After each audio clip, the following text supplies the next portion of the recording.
Përshëndetje nga unë Kleakica dhe mirë se erdhët në Vibe. Sot kam nderin të prezantoj një nga personazhet më të dashur për publikun. Ai është Artan Kola. Artan, përshëndetje dhe faleminderit që pranove ftesën. Përshëndetje dhe mirëmbrëma.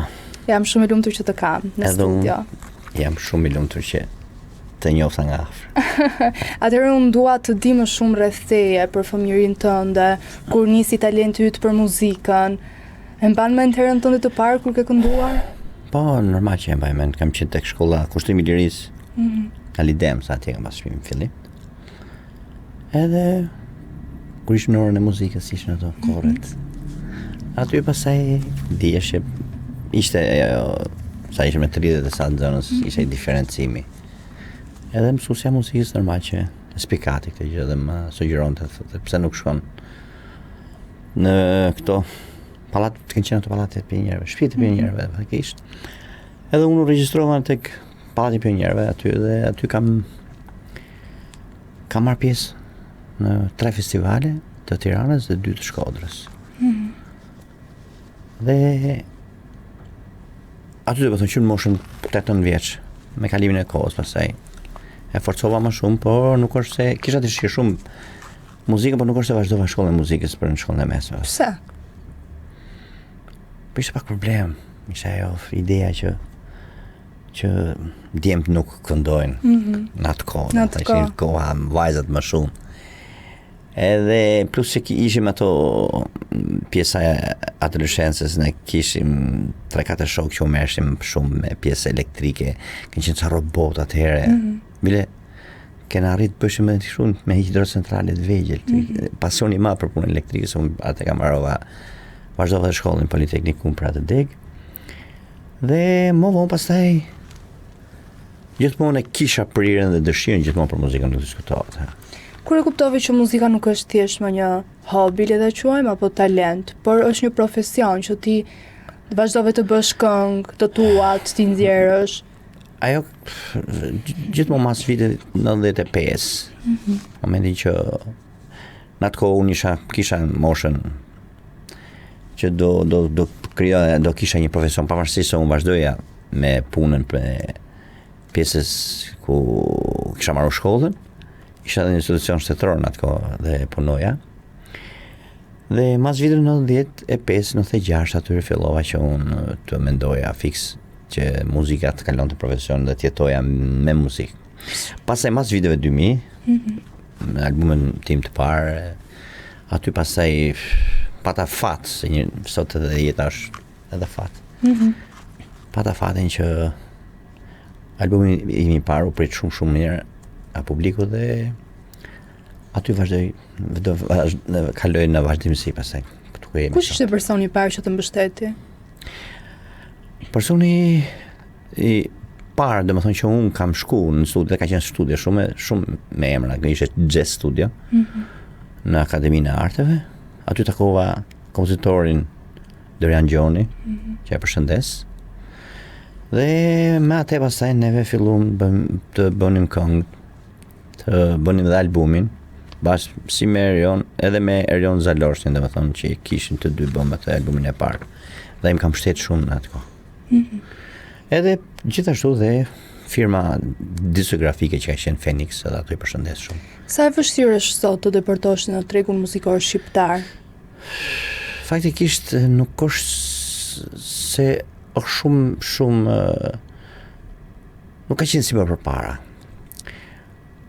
Këngëtarët po ato janë, siç kanë qenë dikur, po ajo prurje është, po sot mediat janë shumë të fuqishme dhe pjesa e YouTube-s, e Instagramit, e TikTok-ut që janë këto të reja, sepse unë nuk është se jam përdorues dhe s'kam qenë shumë, tashi ka fillu dhe me thënë, se isha pak skeptik me pjesën e medjave vizive në YouTube edhe në internet, dërsa tashi janë shumë të fuqishme, por është diçka sepse duhet të investoj shumë në marketing më shumë. Se duke ditë që sot çdo gjë është Po është dhe një benefit, mendoj. Për çfarë? Të investosh në marketing. Po s'është benefit shumë i madh sepse Shqipëria 2-3 milion banor ka. Do thonë 2 milion banor, 100.000 këngëtar, ku do hambu gjithë? Ka shumë këngëtar. Shumë pafund sepse sot i herë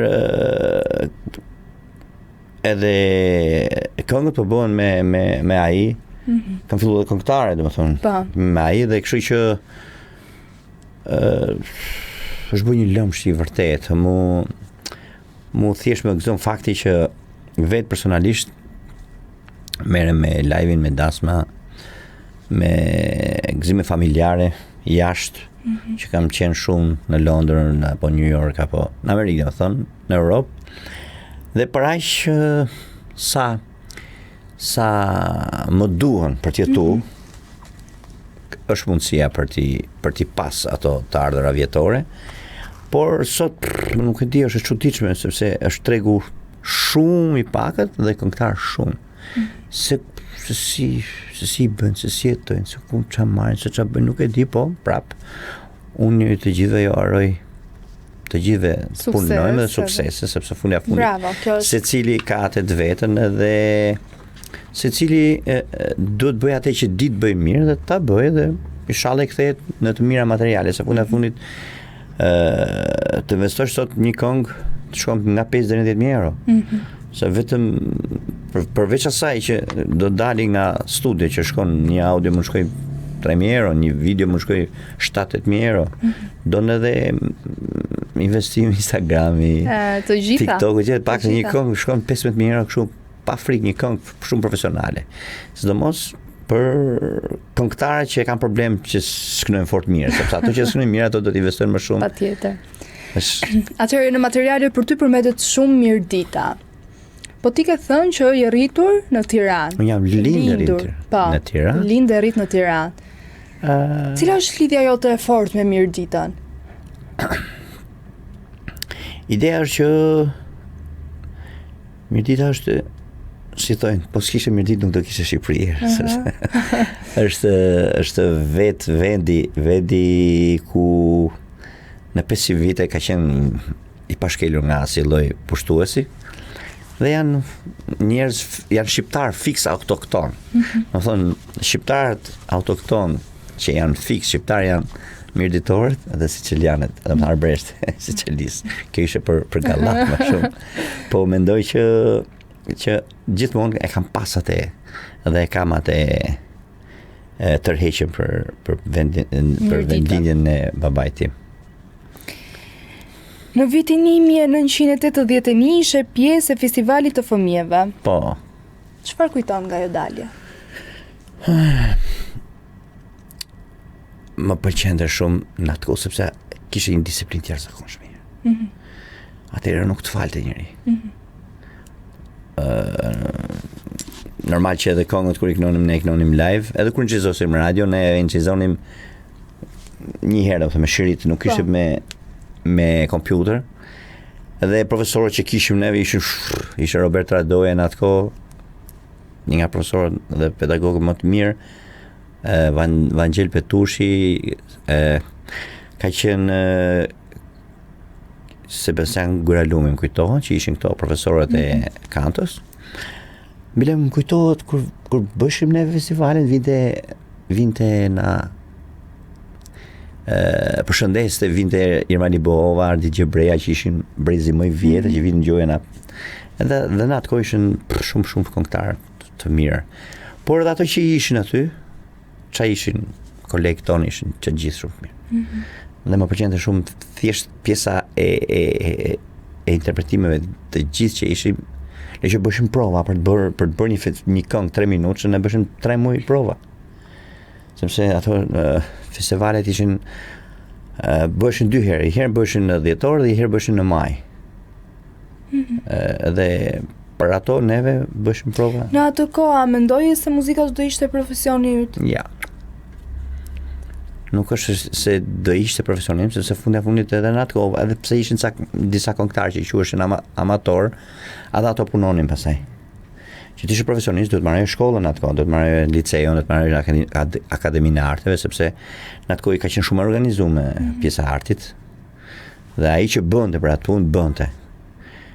Edhe du të t'ishe i sigur për atë që bën.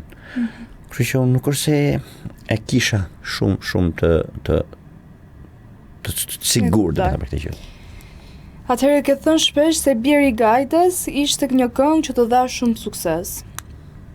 Pse funksionoi ky sukses? Pse ta dha kjo këngë atë sukses? Biri Gajdes gati Xhika Qerajo dhe Dasma Malçori, domethënë që janë dy këngët, po Biri Gajdes ka qenë se ishte një nga këngët që u lançu shumë në Top Albania Radio në atë kohë. Ishte vështirë të paktën 10 herë në ditë e hipte Top Albania. Dhe ishte ndër vetën shqiptare që u lançonte aty dhe kena punu shumë me atë këngë, me Dorin, dhe mendoj që ajo i rezistoi, ajo një dhe se si Dasma Malçore, si Biri Gajdes Xhika, kam një 2-3 tjera pastaj. Buz Valmorit, kam një me Fatmira Breçani, po ashtu. Po këto dyja i rezistu në kohës, sepse sot ne jemi në 2026, ato janë bën 2020 njëra dhe 2021. Pra janë këngë për 25 vite që ato vazhdojnë të jenë akoma në treg. Edhe në dasmat shqiptare. Në dasma shumë që ndëgjon dhe për këtë jam i kënaqur, domethënë që. Cila është kënga që mendon se është më e vlerësuara në këngët e tua? Më e vlerësuara? Nuk është se kam unë jam shumë i kënaqur për ato që kam bërë, pavarësisht se unë kam bërë 2 tërheqje. Vitin 2005, 2006 u tërhoqa 4 vjet nga muzika, u rifuta në 2010, po në ta 4 vjet dhe prap. Pse i ke bërë këto tërheqje, këto pauza? Unë jam njëri pak a shumë i drejt për drejt. Njëri që atë që e kam e them, pavarësisht sepse ai njëri që është i drejt për drejt, atë që ka në shpirt apo atë që ka në vetvete, fjala e drejtë është armiku i vetvetes faktikisht. Edhe duke pa që shumë gjëra, shumë bryle, shumë më thoj sa pisliqe vendosi të tërhiqesh. Po, duke qenë sepse unë isha edhe një këngëtar, përveç se këngëtar profesionist, isha edhe këngëtar mediatik. Dhe kur je në media, duhet bësh atë që thonë ato, që ti të qash. Unë kam pak problem këte, kam pas dhe e kam akoma, që nuk mund bëj atë që bëj këtë se të mund, se dua në kështu që ti, po e funit ti e artist, ti e këngëtar, nuk mund bësh. Në art nuk bëhet ajo që thot ai, të kam dorën, thot, nëse ti se bën këtë. Por prap kam dëshirë prap të rifutem mirë, edhe fuqishëm. Deri tani mirë ja, me që kam parë.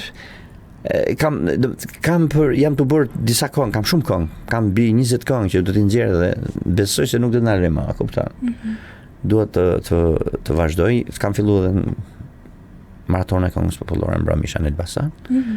Është një festival që jepet nga ato mediat e fuqishme shqiptare. Nëse jam Gjirokase, pastaj është çdo 3-4 ditë në gjithë Shqipërinë. Shumë i angazhuar. Si e përballon të gjithë angazhimin? Në momentin që njeriu përveç punës që ka, profesionin që ka, do të ketë edhe vullnetin dhe dëshirën për ta bërë këtë. Për shembull siç e ti vetë, për shembull që ti nëse s'ke dëshirë dhe vullnet, edhe këmbgulje për atë që ti kërkon, nuk e arrin kurrë. Dhe është momenti që përderisa unë atë trasen, rrugën e kam shtruar me vetëm thjesht ka ato zbukurimet ose ato vizimet.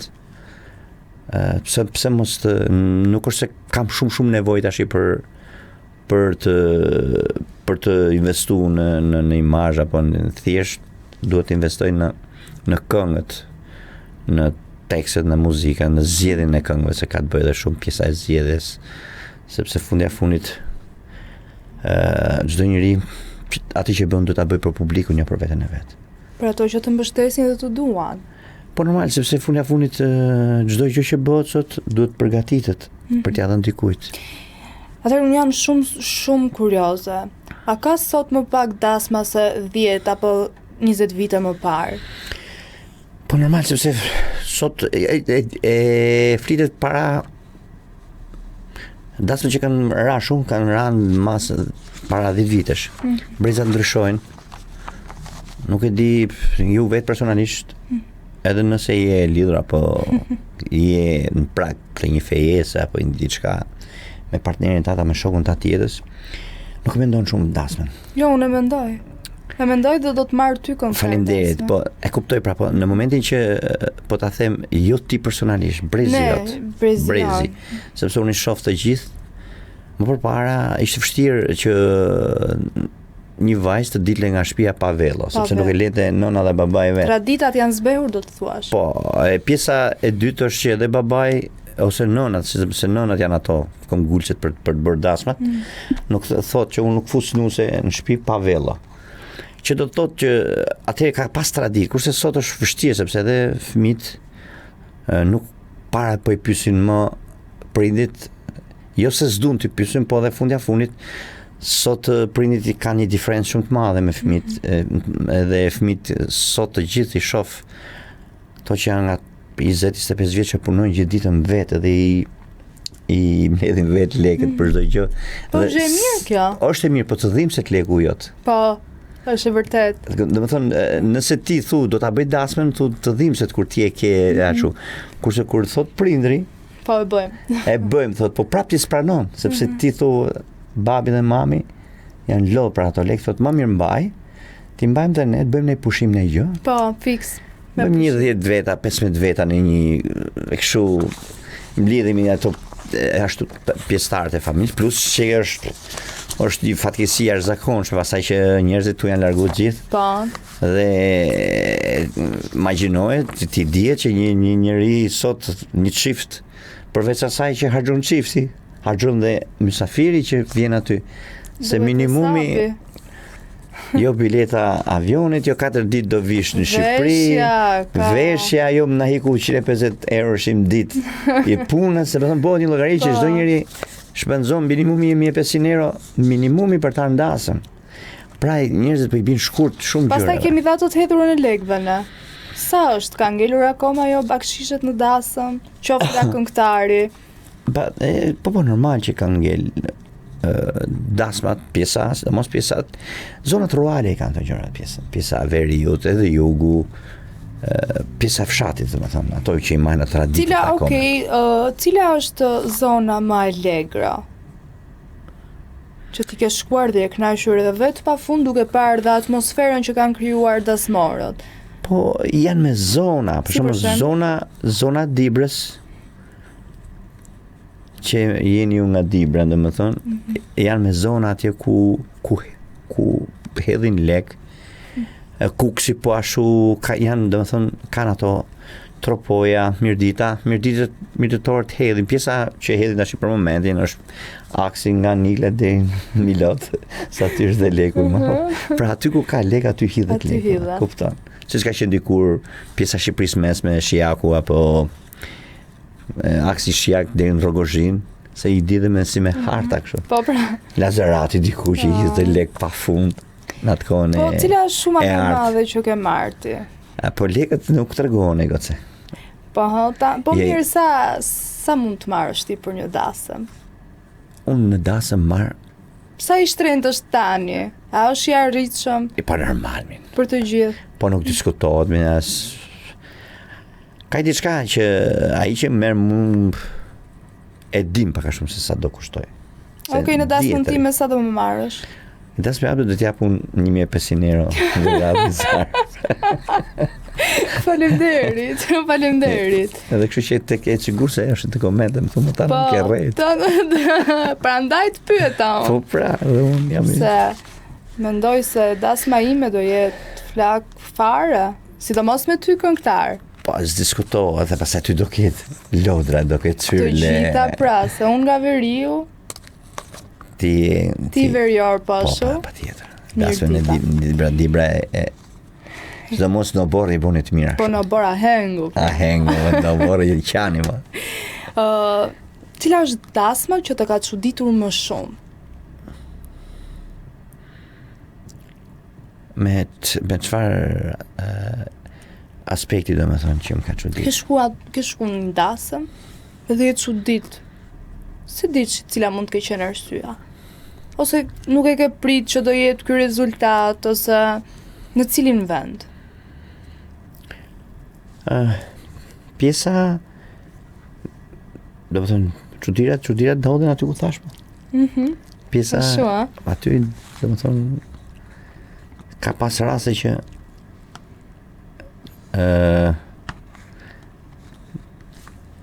më shumë çfarë mund të më shumë ka pas lek në salsë sa gura aty për jashtë.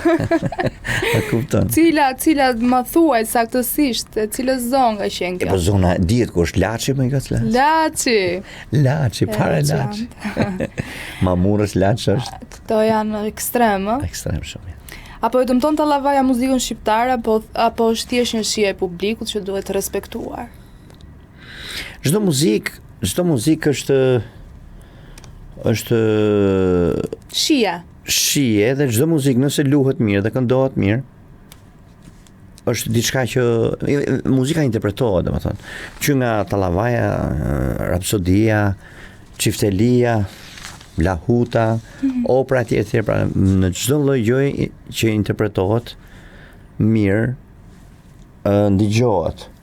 Do të kesh parasysh që Nena popull Ballkanas, muzika ballkane nuk është se ndryshon shumë, sepse fundit pjesa e muzikës popullore vjen nga rryma turke, arabe, gjithmonë, se po të njëjtën gjë kemi ne, ka greku, e ka serbi, e ka Rumania, Bullgaria. E gjithë pjesa e kësaj muzike që quhet Tallava, se faktikisht Tallavaja vërtet vjen nga pjesa e Bullgarisë, janë muzikë dhome, që këndohet premtën shtunën, që këndojnë gratë me defa, ajo me atë ridërdun, kadak, Tallavaja, po fiks. Ajo është domethënë fiks.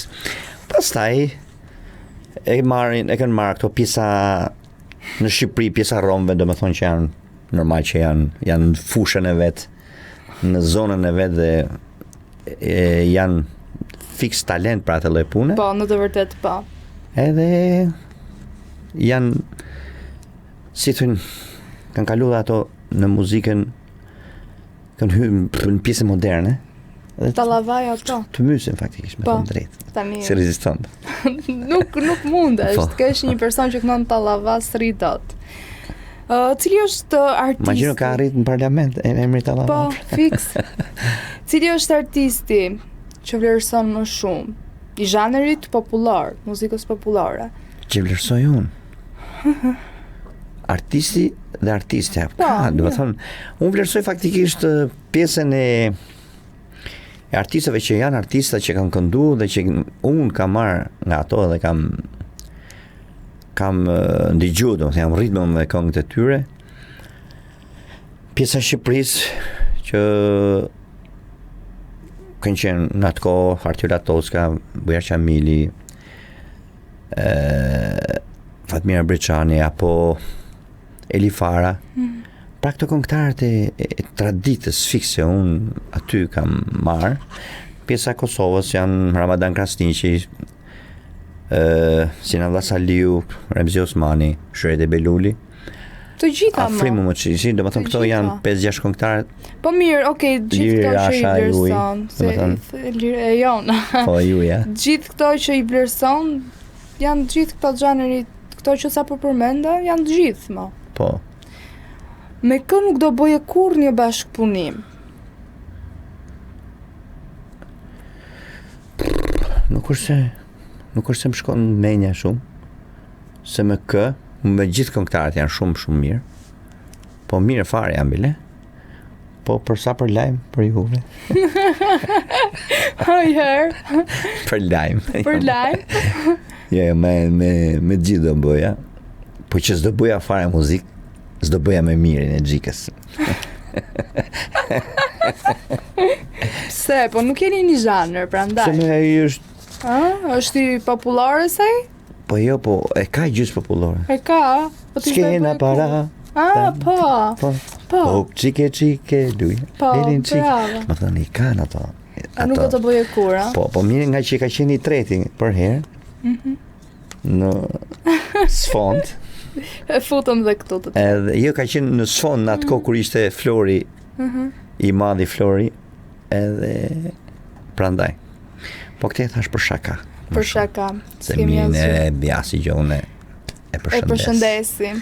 Me që përmende Mirin e ke pas konkurent në Big Brother. Unë dua të prek pak tek Big Brother tani. Po normal se do s'do ti e gocë, është pjesë e jetës time. Është pjesë e jetës tënde. Do të thonë, sa vje 75 ditë që kam net aty, kanë hik nga jeta ime, do të thënë, janë heq nga jeta ime. E diti që unë kam qenë fansja jote?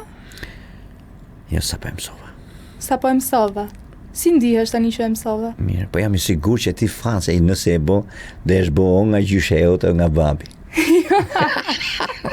Jo, më ke pëlqyer gjithmonë si personazh. Faleminderit. Ti ke pas shumë vlera si personazh. Pse vendose të futesh në Big Brother pas një karriere kaq të gjatë? Faktikisht kjo ka qenë pyetja e sa harroj kurrat natë kur më thot Ledioni që Artan pse ti vendosen në këtë moshë, sepse kam një farë moshë, nuk është se e kam kaluar atë gjysmën e jetës, domethënë atë maloren që po në fushore, domethënë.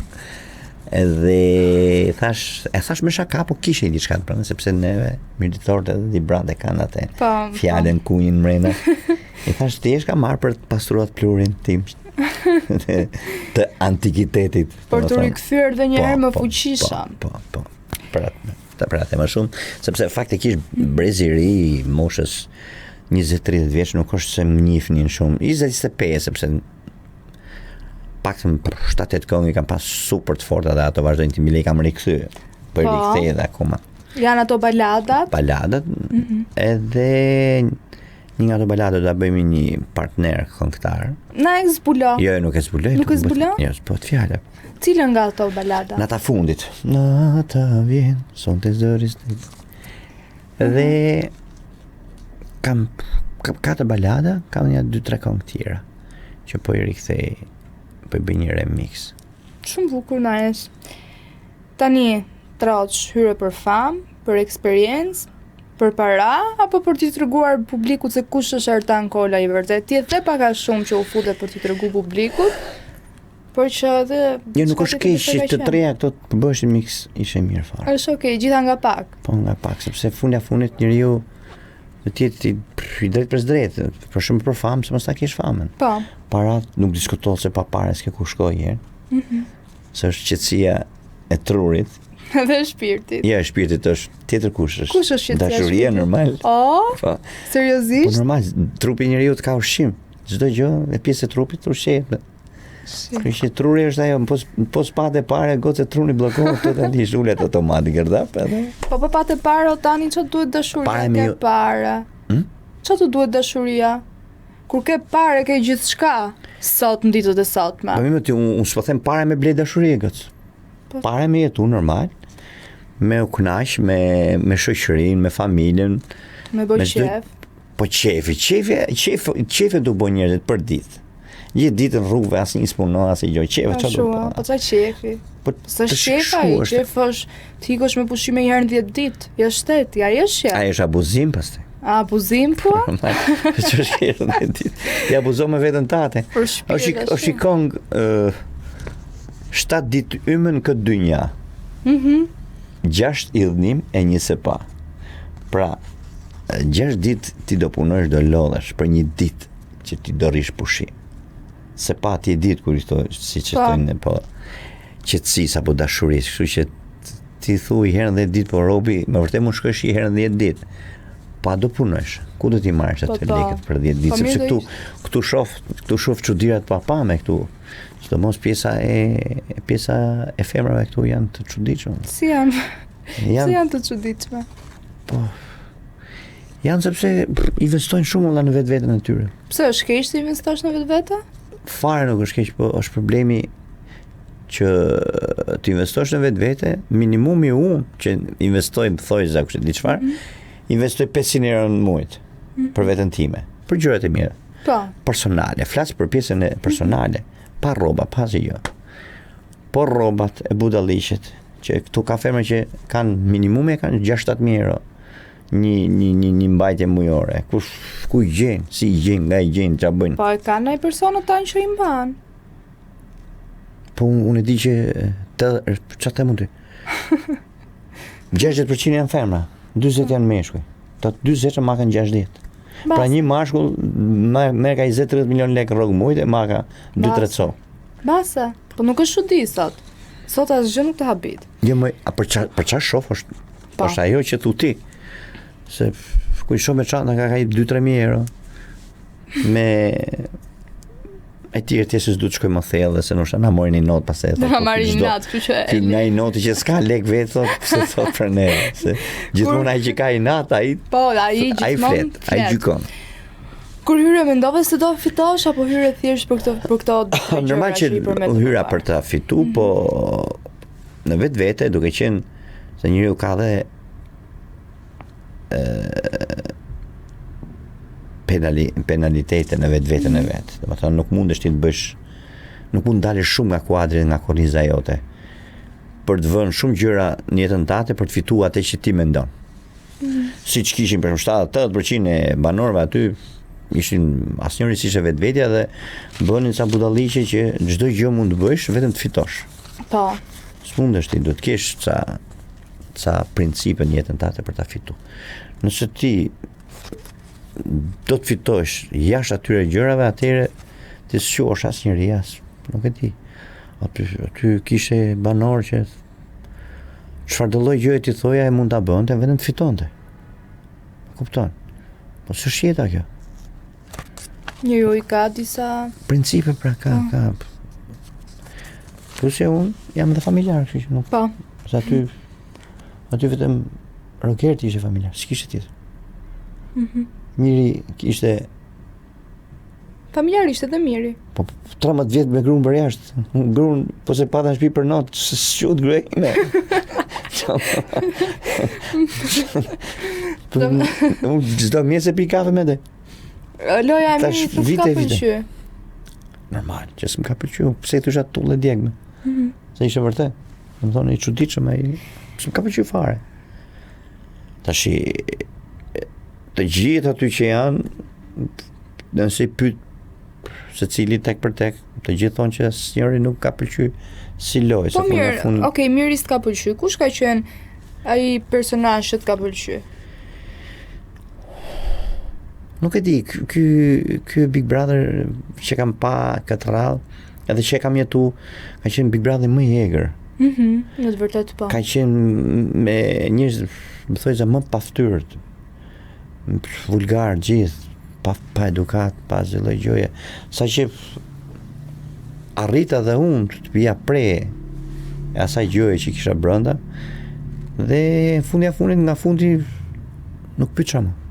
Doja faktikisht t'i bija në kokë çdo njeriu.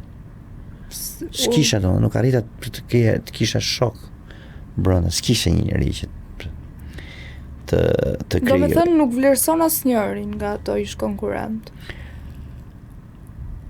Kjo ka qenë dhe pyetja e atit Ledionit kur më tha, kë vlerëson nga aty? Thash, një shifi vetësh, ja ku janë në ekran. Ka pas thënë nëna ime dikur të birë Selmoni nënc këtë çaj më parë. Më thuj një nga ato që ke aty. Që vlen. Që për ty personalisht vlen, për spektakël po. Për klikime, budalliqe, po, çdo gjë lojra apo budalliqe. Po që të flasësh për njerëz që kanë vlera aty brenda, më thuj një. Ka qenë Stina. Stine shumë djalë i mirë, po Stine u tërhoq. Se nuk e pa vetën Basa. Po normal që se pa vetën.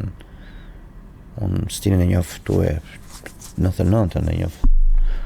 Stine ka qenë i vogël dhe ai bëri mirë faktikisht që doli. Edhe Flori ka qenë i mirë. Flori nuk neti shumë. Për aq sa ndeti. Po. Se 2-3 vjet, pa dëgjoj tani. Ku flitet për lojë dhe për konflikte, për të qenë brenda, sepse për të ndarë torta nuk është problem. Po. Se aty kishe Florin, kishe këtë Alesion, që bote si i pari, po kur nxente ai spyste. Pra nuk është problemi me qenë në dy bashkë, po bëjmë intervistën bashkë dhe jemi mirë. Problemi është se si neve jemi mirë, se si mund t'i ndajmë gjërat kur ne jemi në sherrë e sipër, ose mund të bëjmë gjërat, se si mund t'i ndajmë gjërat e tjerëve. Po me qenë si 2-3 banorë aty me hor bukot, me dal. Sa aty kanë qenë pak 5-6 banorë kanë qenë kot fare. Do të thonë hy edhe me qenë i mirë, po për qenë i mirë rrin shpill. Për mos i qenë mbrenda konflikti, për mos me ditë me ndaj gjërat, për mos me ditë me fol. Sa ajo është pjesa e bukurisë së lojës, nuk është pjesa me net me qenë me gjoja mirë me të gjithë. Se mirë me gjithë nuk mund të bësh sot. Ka qenë edhe Luiz Eli që u fut në një moment. Luizi ishte për lojë aty. Si u ndjeve në ato momente kur erdhi Luizi? Mirë u ndjeva. Faktikisht në produksion, edhe si produksion mund ka e ndjeja që më ka respektu shumë. Dhe gjithmonë i kam falenderoj dhe falenderoj prapë sot. Edhe ndoshta edhe njeriu mendon që edhe në produksion kudo ja imponon dhe respektin, sepse funi fundit çdo gjë sot ka atë fair play-in. Që mund të lozësh ti me produksione me ty. Dhe ka pas raste që të provokojnë ato për ditë se çfarë karakteri ke, çfarë. Ti shif Kristin, kështu doli sa arriti doli hiku për jashtë. S'doli nga dera, po doli se majti dot presionin, sepse mate veten shumë të zot, shumë të zgjut, po ishte kokra idiotit. Sepse ishte njëri më shumë llafollog. Kishte më shumë lafologji se sa vepra. Pra ai më shumë shiste men, si thënë, se sa shiste si thënë, edukat, me folë me nejt, me njerëzit, i pëlqente shumë vetja. Edhe arriti ku shkoj, aty ku mbriti në fund fare, sepse faktikisht edhe publikun e kishte me vete. Po, kishte, Kristi. Po, kishte shumë. Por në sajt asaj që sot publiku është pak naiv në vetë vete, dëshirohet shumë shpejt me njerëzit që janë mashtrues në të folur edhe. Po të rifusje përsëri. A do të bëje prapë të njëjtën lojë? Normal. Ç'do bëja? S'do kishte një strategji tjetër. Po s'është punë strategjie, unë nuk mund dalë. Ishte thjesht vetvetja. Nuk mund dalë, atë gjithë vetvete kanë qenë aty. Të gjithë personazhet, sepse ka momente në çdo vend që ti shkon vetë personalisht je e huaj. Po. Dhe fillon pastaj mësohesh me ambientin që ke, me njerëzit që ke. Duke mësuar me ambientin që ke, me njerëzit që ke, harron pastaj që ti survejohesh nga kamerat. Dhe ditë për ditë ti familiarizohesh me ato kamera. Pra nuk e di se sa ke këtu në punë këtu apo sa për punë që ke, as unë vetë personalisht. Kur kam filluar për të parë muzikën e tjerë, ti kisha ato meconet e mia, këndoshin me tjerë. Kurse sot çdo gjë që bëj unë duket shumë normale, ashtu si mund të jesh ti këtu. Që në fillimet e tuaja ke qenë me ato meconet e tuaja, ngatrosh me fjalët e tjera, duke ardhur, duke u profesionalizuar. Dhe në Big Brother, harroje që ti kishe kamerat aty sepse mësohesh. Po. Tresh 60 ditë për shembull për ditë me ty, tu uzon, tu netë, tu fletë, tu pa të gjitha gjërat e tua, do thotë që harron shumë gjëra. Vetëm gjë që është pak problem atje që ja sugjeroja gjithë këtyre reality show është që kamerat mos jenë të dukshme. Do thonë kamerat jenë fsheta komplet totalisht. Pse? Po sepse aty 70% fliçën me kamerat. Sepse e din se çfarë bëjnë. Shifsha brikenën do bëj vetëm kamera, gjithë ditën kamerat. Njëtë gjë bëte Mateo, njëtë gjë bëte Kristi. Kristi e ke pa, shumicën fliste me kamerat. Edhe kur hiko atë natë, të fol me kamerat. Sepse e din se çfarë po fliste me publikun. Kupton, kurse kur është kamera e fshet, nuk di ku është, edhe aty çorrentohesh dhe tregon fiks njeriu se kush është fiks. Unë kisha bezdime pa kamerën. Doja, edhe kur thëshë nga herë ti do me kap prime, mbite men mu me bo shere për të bo kap prime. Edhe në to janë fix lojra, nuk është reality. është diçka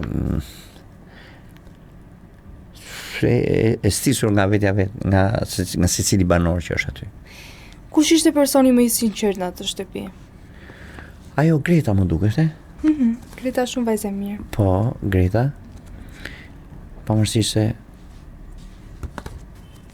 ishte më thojza viktime për dorë për pjesën e sikurnatë e mirë që ishte. Unë i thosha nuse e shtëpis. Ajo mu dukte më e sinqerta, tjerë nuk. Kush luante më shumë rol? Aktor. Normal që Rogerti ishte perfekt në këtë gjë. Pavarësisht se Tjetër? në vetvete ai ishte faktikisht, po aktrimin e kishte në mënyrë perfekte dhe lojën e njifte shumë mirë, si rregulla loje. Pavarësisht se në gjithë lojës shkonte aty ku ishte në karakter, sa ai ishte, ai siç është jashtë aty është dhe brenda.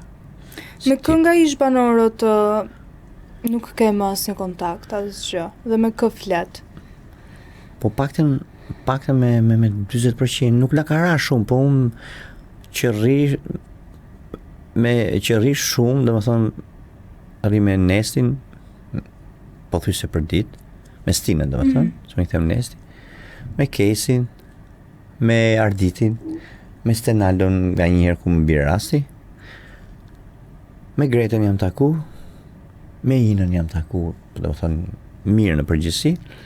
Pra në 70% nuk jam taku me këto që gjoja e majshin vetën për kryesoret, me Brikenën, me Mateon e me Rogertin ose jo. Me Ilirin jam shumë mirë, jam taku kush disa herë. E ky Senon, e ky Tolja. Nuk është se kam nejtë me to aty brenda, po kena krijuar respektin e pjesës që kemi ndjek njëri tjetrin nga jashtë. Atëherë, Big Brother i ka mbaruar. Po. Dhe një pyetje të fundit për Big Brother, çfarë i ke marrë Big Brother? Çfarë ke mësuar nga vetja? Çdo njeri në jetën e vet duhet patjetër të ketë paktën një javë kohë të tillë aty ta sigurisoj. Të fikësh telefonin. Ke shtëpia, ti thosh mamë të vjen bukë me hëngër, ujë. Edhe kaq. Ashtu si gjë dhe fik telefonin dhe veti do fillosh të shohësh të gjithë jetën tënde, të gjithë gabimet që ke bërë, gjithë mira, gjithë këqijat, të gjithë ato gjëra që ti të ka shku. Se mos unë për shembull që jam në një moshë që se thash pak më parë në gjysmën e jetës. Kam mësu shumë gjëra të mira aty dhe sinqerisht për mua ja vleti shumë ajo si spektakël. Edhe plus që isha një produksion shumë të fuqishëm, se për mua është realisht Top Media për atë lloj emisioni është perfekt. Janë, si thënë, janë të lindur paktën për atë lloj emisioni. Për tjerat pastaj nuk është se i ndjek shumë, sa ato kanë më shumë rinore. Jo se s'dua të ndjek, po kam edhe ato punët e mia, ligimet e mia dhe televizionin nuk para ndjek shumë. Tani dua të kaloj pak tek familja jote. Publiku të ka parë shumë emocional kur ke folur për nënën. Çfarë njeriu ishte ajo? Faktikisht nuk e prisha këtë pyetje sepse më kanë bërë shumë veta dhe edhe gjithmonë e kam thënë që mundohuni që ta anashkalojnë, po për respekt të intervistës, për respekt të nënës vet. Në përgjithësi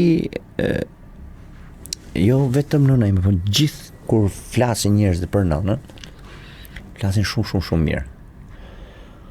Por unë gjithmonë kam pas një respekt dhe kam një respekt të veçantë sepse neve nga mosha kur unë e humba babain, se humba shumë shpejt, kam qenë 6 vjeç, deri në moshën 27 që isha unë dhe ajo 46 vjeç, kemi qenë si shok bashkë, rinim po thjesht për ditë bashkë. Edhe punën kur kam filluar punën në spital, 3 vjet kur mbarova shkollën, kam qenë edhe atje ishim bashkë. Nuk duhet të hyj shumë thellë sepse janë prekë, njerëzit e kanë dëgjuar, i kanë dëgjuar gjitha historitë dhe nuk kam shumë dëshirë të flas më shumë. Thjesht për mua është shkollë vete. Dhe më ka dhënë shumë forcë për atë që unë jam sot. Pra sa kam bërë në jetën time. Por gjithmonë edhe në jetë, gjithmonë kam menduar që të jem dikush për atë. Të jem dikush, të lej një shenjë jetën tim. Patjetër. Ke humbur babain shumë i vogël ashtu siç e the dhe ti vetë më parë. A të detyroi jeta të bëhesh e burr më shpejt? Jo, me thënë drejtën. Sepse thash ka pas nënën shumë të fortë.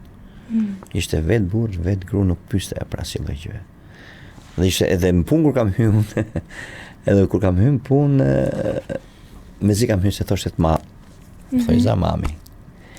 Por normal që ne duke qenë që kemi qenë bashkë shumë më afër me njëri tjetrin, normal që të gjitha ato hallet, gjërat familjare, problemet familjare të jetës i kisha. Unë po duke qenë që jam edhe pak njëri i qetë dhe i marr gjërat pak me sportivitet gjatë gjithë jetës, se fundja fundit në jetë ka të mirat dhe të këqija, po keqen e ke për ditë, po unë gjithmonë të keqen e le anash, e di që e kam këtu afër, po gjithmonë nuk është se më shkon menja tek e keqja. Gjithmonë jam pozitiv për të menduar që do bëhet mirë. Edhe shumë njerëz thonë lum ti për mendjen që ke sepse nuk mendon shumë.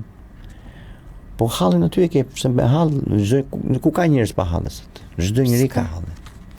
Tani dua të kaloj pak tek bashkëshortja. Po. E përshëndesim. Përshëndesim. Sa vite ke që jeni bashkë? 27 vjet. 27 vjet. Po, edhe hikin shumë. 27 vjet, po pakën kemi një 20 vjet që më shumë që pim kafe çdo mëngjes bashkë.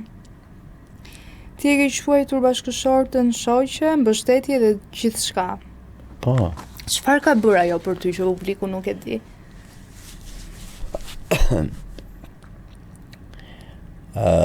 Kur si njeri që dukemi qetë dhe i kuptueshëm, i mirë kuptueshëm, në vetvete në brendësi jam njeri shumë i vështirë.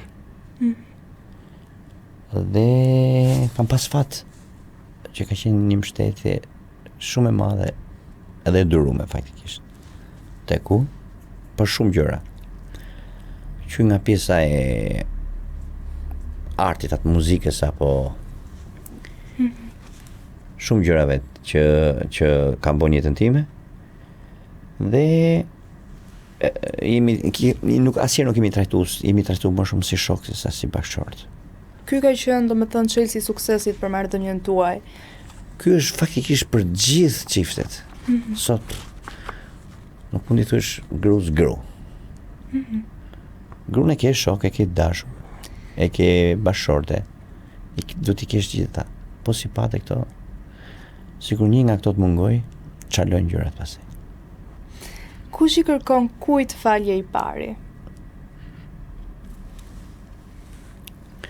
Ajo më shumë, pse unë e kam që ka të kokë forcim, po edhe ka të krenarin, se duke qenë që është nga tropoja dhe ka të krenarin.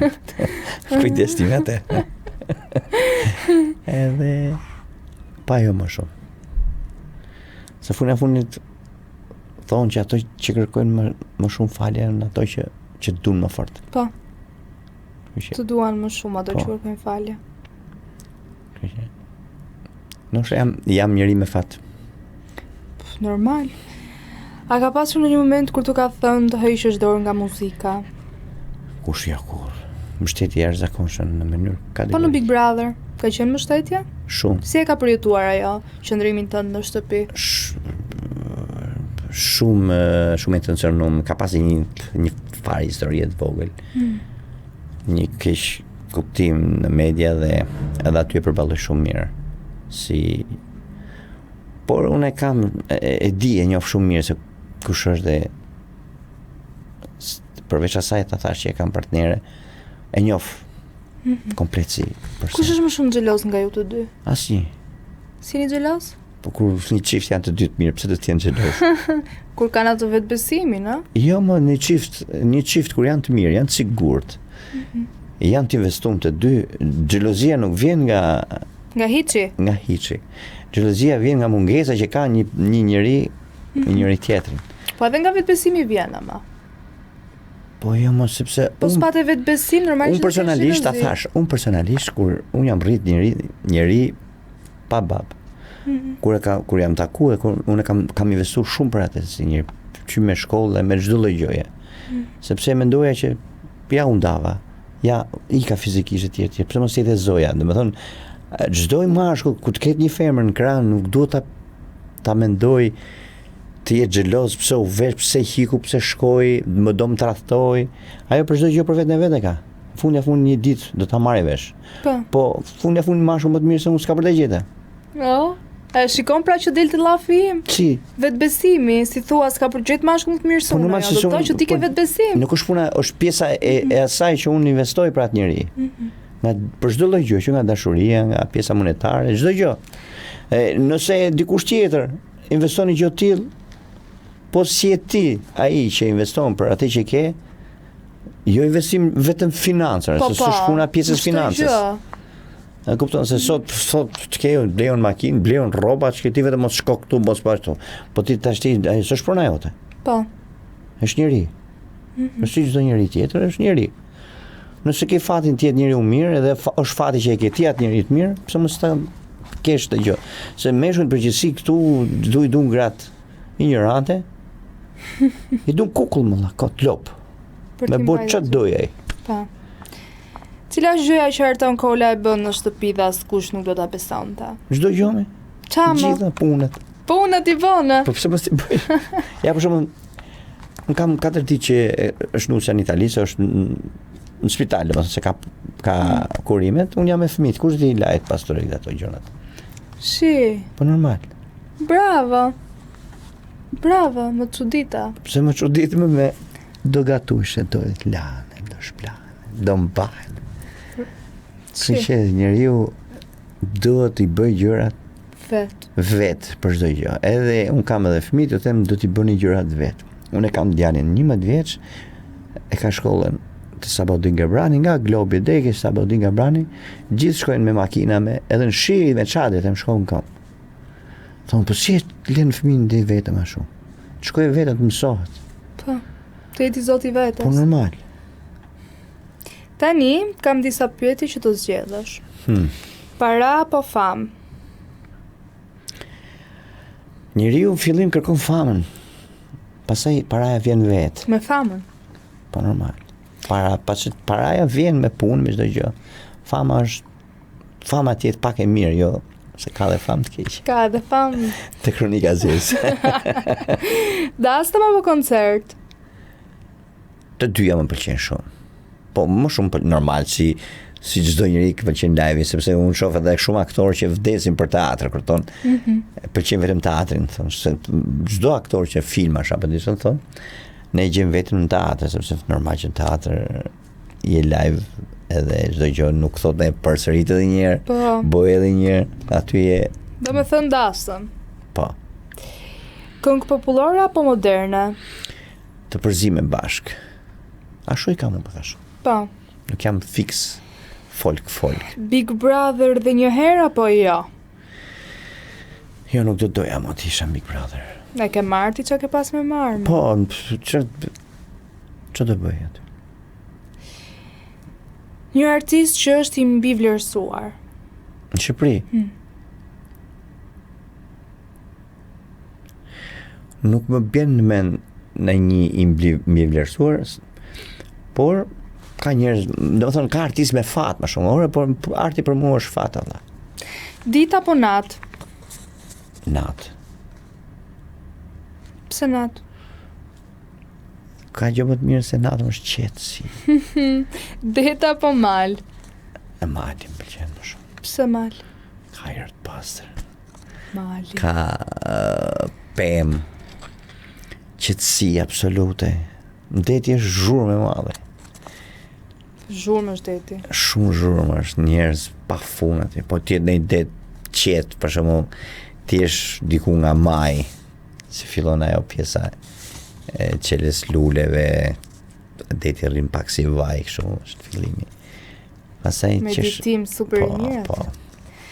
Tani unë para se ta mbylli, do doja të di se çfarë të presi publiku nga Artani, do një projekt të ri, çfarë u premton të gjithë mbështetësve tuaj?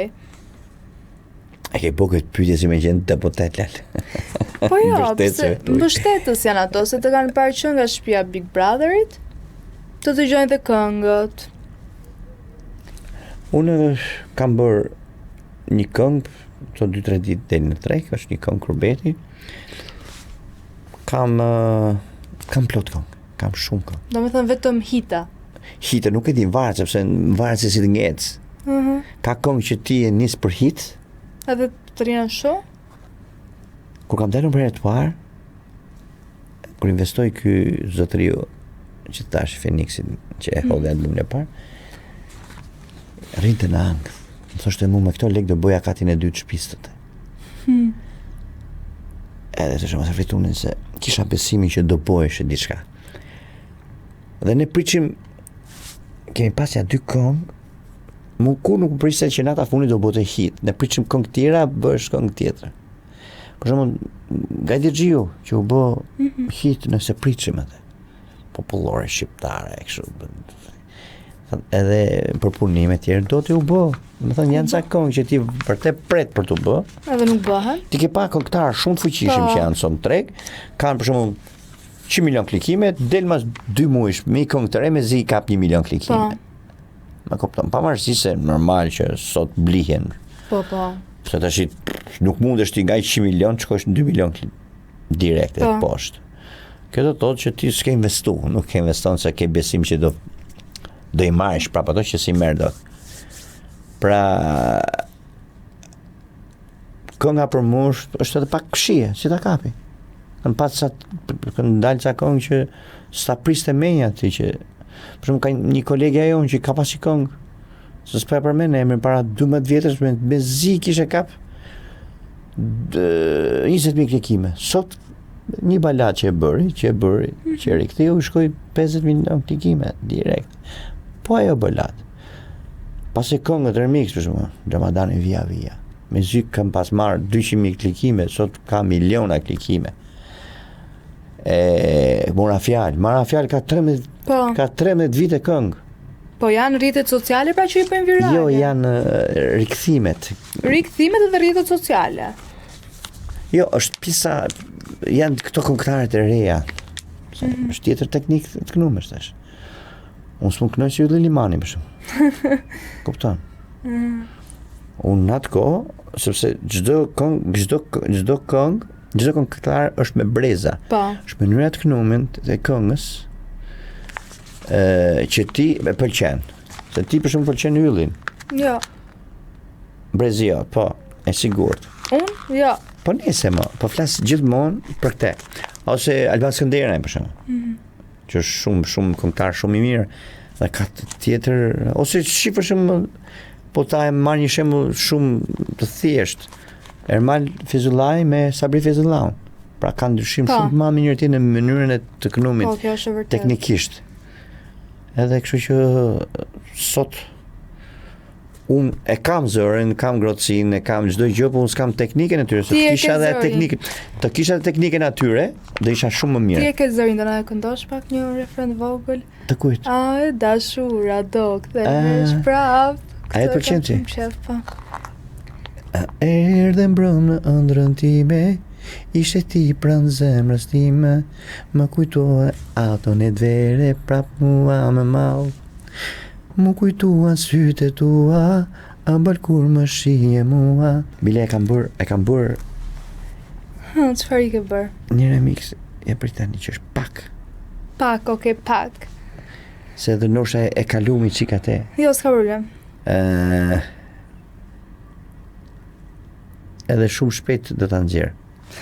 Pra nxirre se kjo është kënga ime preferuar.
etj.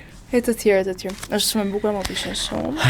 S'ka qenë. Dikur ta bëj atë, do të ta marrë remiximin, se s'është miksu akoma, do ta dërgoj ta ndëgjosh. Shumë faleminderit. Artan, unë ishte kënaqësi dhe të falenderoj pa mas që pranoj të jesh pjesë e emisionit Vibe. Edhe ç'a vibe-it dha emisioni Vibe i herë? E para punës që ju uroj për këtë emision. Faleminderit. Edhe për këtë media të re që keni edhe për studiot shumë të mrekullueshme që keni bërë, investimin që keni bërë. Inshallah ecën mbar. Faleminderit. Edhe vërtet na krijove një diçka shumë të bukur, pavarësisht se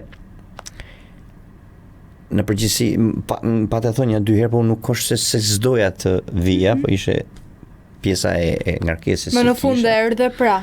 Po erdha dhe me dëshirë të madhe. Falenderoj shumë, do jesh gjithmonë i mirëpritur dhe presim. Edhe jam i sigurt që do bësh shumë e madhe. Shumë faleminderit, shpresojmë. Duke punuar. Po. Duke punuar fort dhe presim projektet e reja, këngët e reja. Faleminderit shumë. Shumë faleminderit.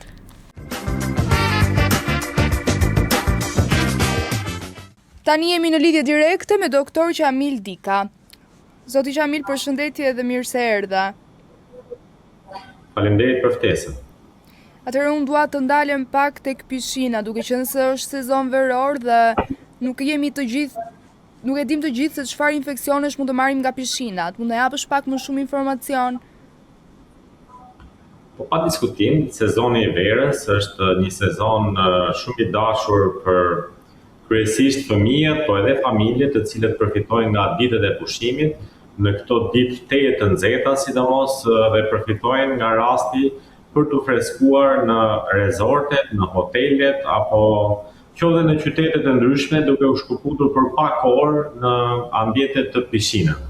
Pishinat janë të magjishme për të freskuar dhe për të kaluar çaste me familjarët, por nga ana tjetër janë një risk i madh për shëndetin e të gjithë atyre që e frekuentojnë në momente që konsumatorët e pishinës, po themi, pushuesit, nuk janë të kujdesshëm nëse ata nuk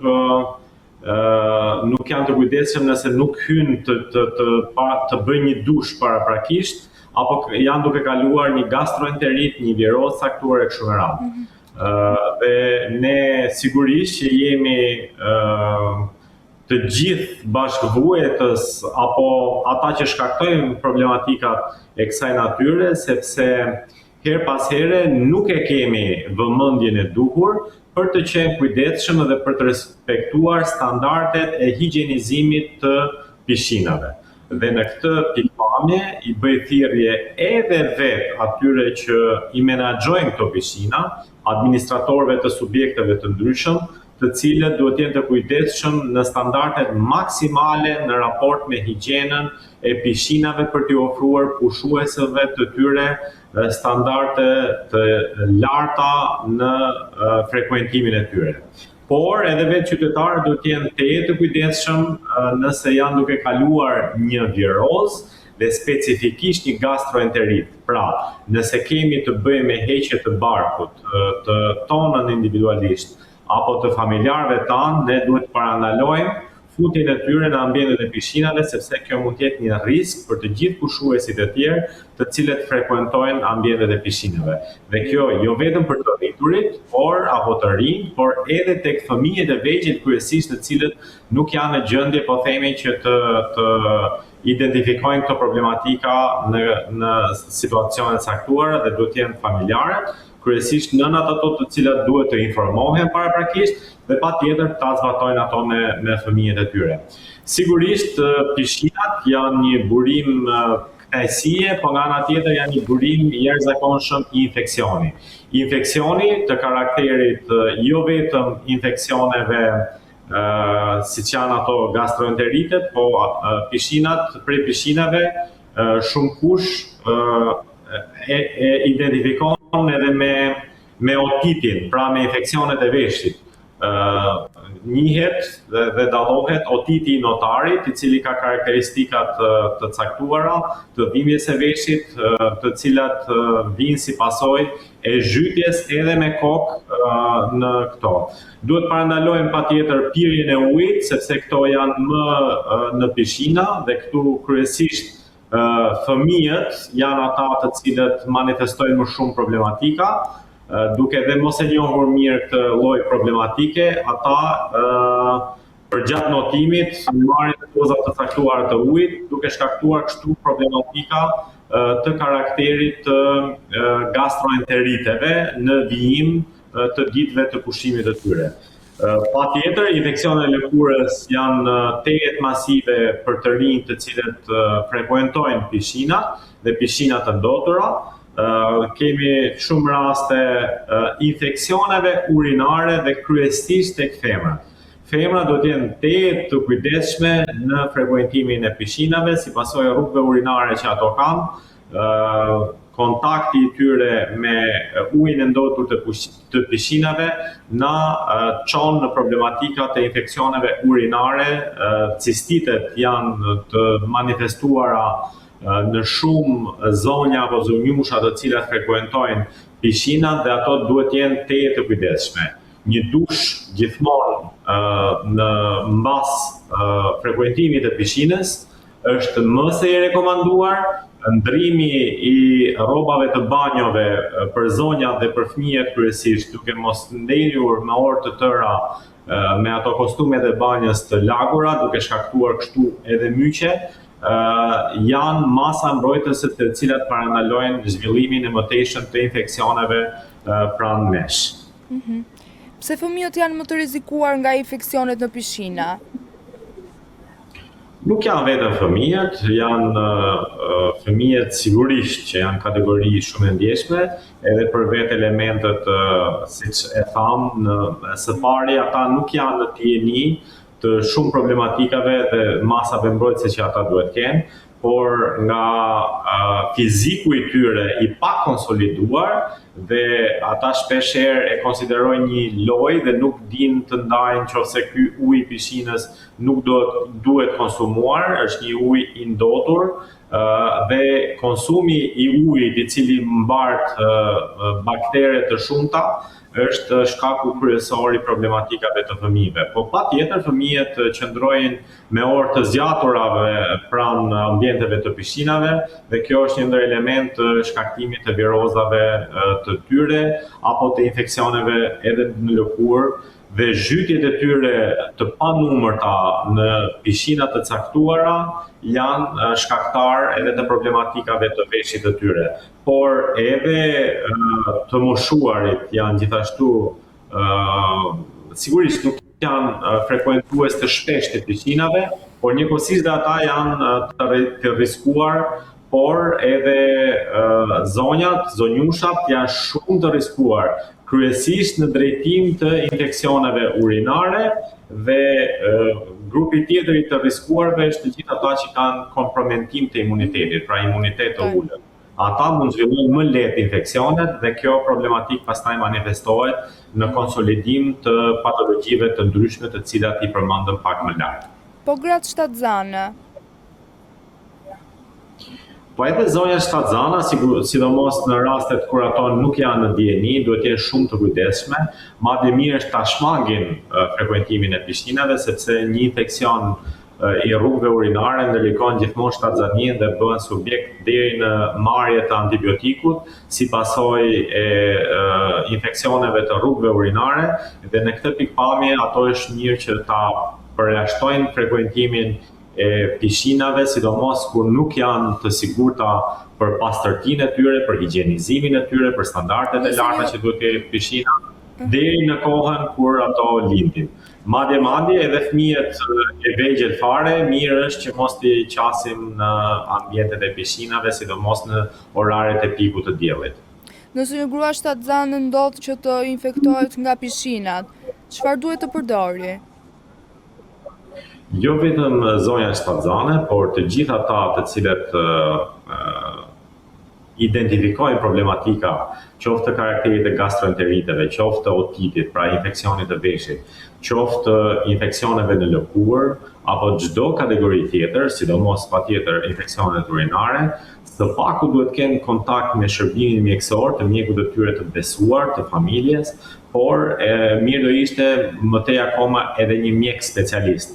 Mirë do ishte që qytetarët, edhe për infeksionet e thjeshta të konstatuara nga ana e tyre, të kenë kontakt të menjëhershëm në shërbimin mjekësor dhe mos të vetë mjekohen apo të mjekohen sipas eksperiencave të një familjarit të tyre, të një të njohurit të tyre, apo të një eksperience të farmacistit të tyre kështu me radhë, por të shkojnë pranë shërbimit mjekësor për t'u adresuar saktësisht problematika e tyre shëndetësore, se herë kemi një mbivendosje, një gastroenterit që nuk mund të ndahet nëse është një helmim, një ftokje e një element i tillë dhe mbivendosja bakteriale pastaj thjesht e komplikon statusin shëndetësor të parit.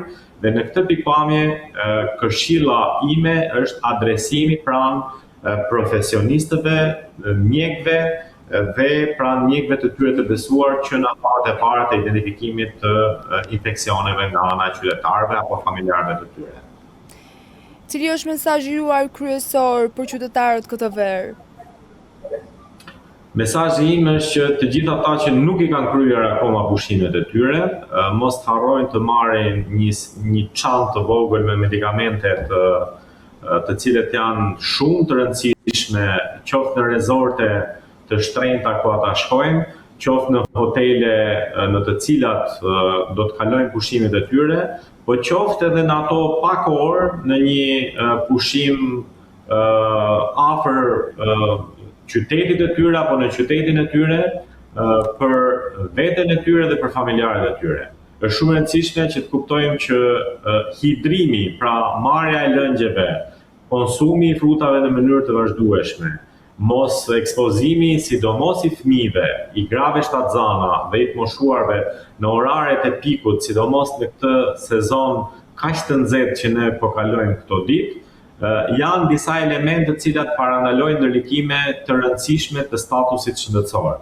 Është shumë e rëndësishme që duhet kuptojnë që të marrin medikamentet të smurët kronik në sasinë e duhur me vete dhe patjetër konsumi i alkoolit, i shtuar i alkoolit, mund të jetë një risk për problematika shëndetësore.